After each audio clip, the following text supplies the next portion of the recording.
miongoni mwa mheshimiwa wa kwanza kabisa kumletea tambo Tale Hamisi na hajaje. Umekuja? Mimi hapa. Amekukimbia. Tale amekimbia mwenyewe. Mimi hapa nimemshinda Tale.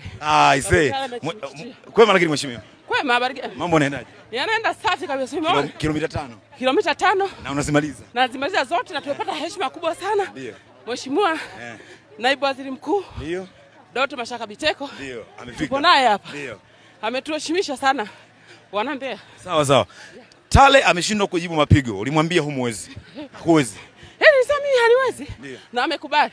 Unajua Tale aniheshimu sana. Sawa. Anajua kama mimi ni dada yake mkubwa. Kwa hiyo ananipa heshima sana. Na Sanga? Nimesikitika. Sanga? Sanga na busara sana. Simuoni. Ana hekima sana. Simuoni huko. Ana majukumu mengine. Yuko kuratibu huko. Sanga anapokea wageni wote. Sawa. Waheshimiwa wabunge wote.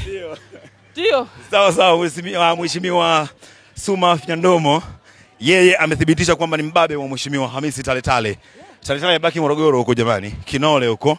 Ameshindwa kufika katika mbio hizi kubwa kabisa za Betika Mbeya Tulia Marathon 2025.